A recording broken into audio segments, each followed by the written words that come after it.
जम्मू कश्मीर के बडगाम में सुरक्षा बलों को मिली बड़ी कामयाबी। मुठभेड़ के दौरान एक लश्कर आतंकी जिंदा अरेस्ट। जिंदा लश्कर आतंकी के कब्जे से सुरक्षा बलों ने एक पिस्टल और ग्रेनेड बरामद किया। सुरक्षा बल ने बडगाम में मुठभेड़ के दौरान एक अल बदर आतंकी को मौत की घाट उतारा।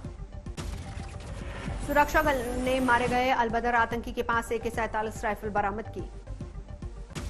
जम्मू कश्मीर के राजौरी में भी सुरक्षा बल ने कल 2 आतंकियों को किया था ढेर।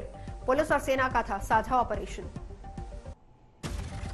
दिल्ली में 15 अगस्त को लेकर सुरक्षा के इंतजाम चाक चौबंद। नए पुलिस कमिश्नर राकेश अस्थाना आज जवानों से करेंगे सीधा संवाद। राज कुंद्रा को बॉम्बे हाईकोर्ट से झटका। बिना समन गिरफ्तारी को चुनौती देने वाली याचिका खारिज।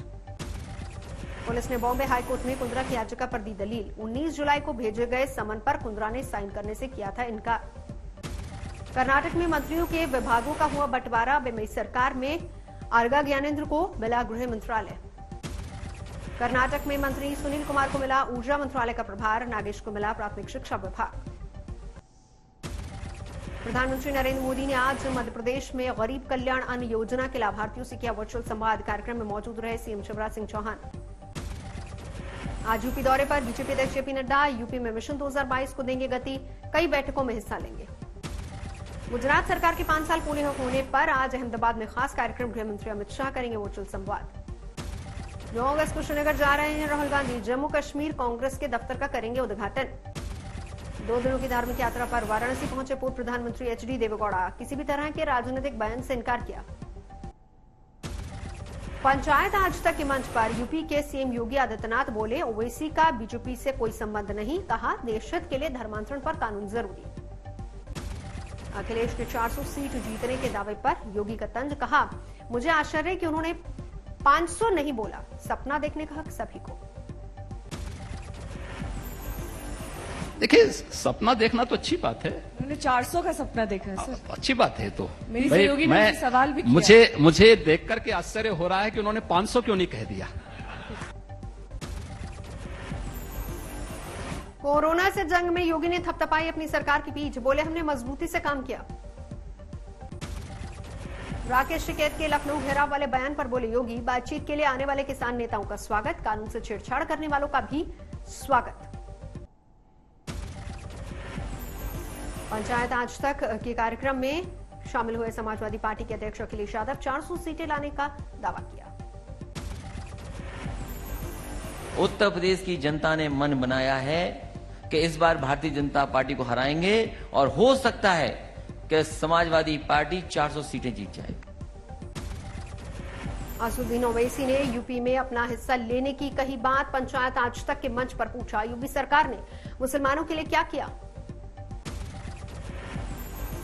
हम ये पूछ रहे हैं कि 5 साल में योगी सरकार के आपने मुसलमानों के अपलिफ्टमेंट के लिए क्या किया, बता दीजिए। राकेश टिकैत ने केंद्र सरकार पर बातचीत के लिए शर्तें थोपने का आरोप लगाया। पंचायत आज तक में बोले कानून बनने से पहले कैसे बने गोदाम।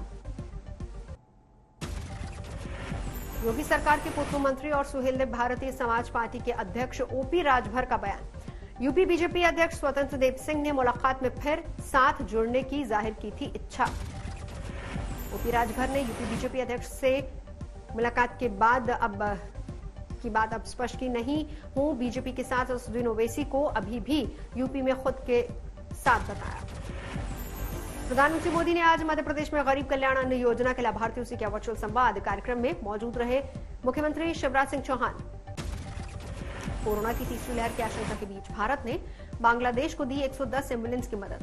प्रधानमंत्री मोदी के अगले साल मार्च में ढाका जाने का है कार्यक्रम। मेरठ के सिकंदरपुर गांव की महिलाओं की हर ओर हो रही है चर्चा। बूंद बूंद पानी सहेजकर घर में तैयार किया किचन गार्डन। सब्जियां बेचकर कर रही हैं अच्छी कमाई।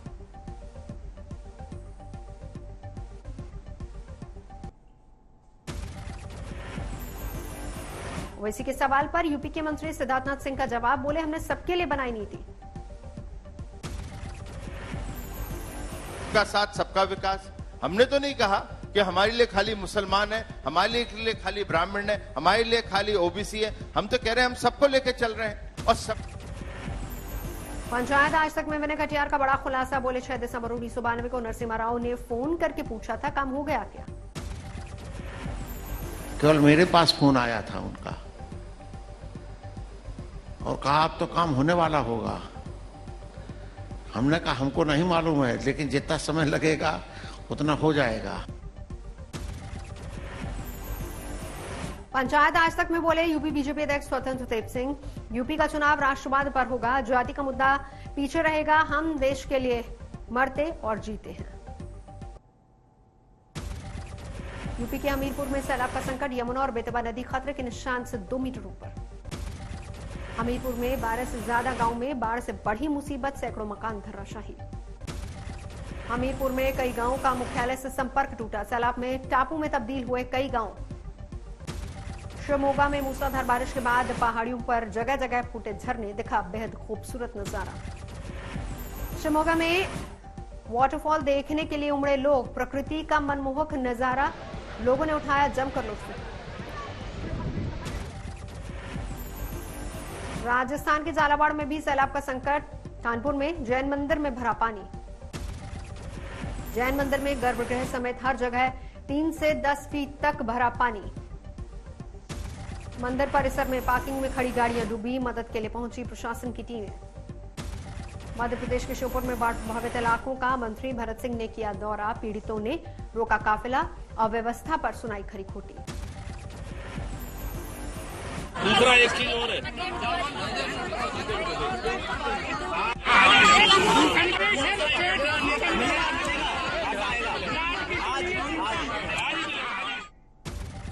राजस्थान के कोटा में सैलाब का संकट, लोकसभा स्पीकर ने हवाई सर्वे से बाढ़ प्रभावित इलाकों का जायजा लिया।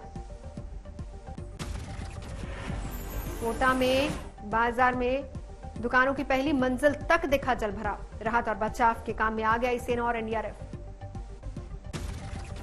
कोटा में बाजार में सड़क पर डूबा ट्रैक्टर, बाजार में चल रही नाव, बदतर हुए हालात, एनडीआरएफ जवानों की शहर में चली राहत और बचाव के लिए नाव। कोटा में पुल के ऊपर से बहता नजर आया दरिया, मूसलाधार बारिश और बांधों के से छोड़े गए पानी से हालात खराब। गुरुग्राम में आज जमकर हुई बारिश, जल भराव का संकट, सुबह गाड़ियों की रफ्तार थमी। राजस्थान के जालौर में मुठभेड़ में 1 लाख का इनामी बदमाश, जिसको लगी गोली, पुलिस ने हथियार समेत गिरफ्तार कर अस्पताल भर्ती करवाया। यूपी के बदायूं में दर्दनाक हादसे में 3 बाइक सवारों की मौके पर मौत, एक घायल, बेकाबू दूध टैंकर ने कुचला। यूपी में कोरोना काल में भी गोपालगंज के सामुदायिक स्वास्थ्य केंद्र पर लटका ताला, भगवानपुर पिठौरी स्वास्थ्य केंद्र सालों से बंद। मुजफ्फरपुर में छेड़खानी के आरोपी की पंचायत में चप्पलों से हुई पिटाई, पीड़ित महिला ने पीटा, वीडियो वायरल। मध्य प्रदेश के पन्ना में मछली पकड़ने के दौरान फटा डायनामाइट, 3 मछुआरे घायल, 2 की हालत गंभीर। टोक्यो ओलंपिक्स में गोल्फ में टूटी भारत की उम्मीद, फाइनल राउंड में भारतीय महिला गोल्फर अदिति अशोक पदक से चूकी। गोल्फ के फाइनल राउंड में अदिति अशोक चौथे पायदान पर रही। जेवलिन थ्रो में भारत को पदक की आस, भाला फेंक मुकाबले का फाइनल खेलेंगे नीरज चोपड़ा। कुश्ती में भी भारत के लिए पदक की उम्मीदें बरकरार, मैदान में उतरेंगे बजरंग पुनिया। ओलंपिक्स में अभी नंबर 1 पोजीशन पर है चीन।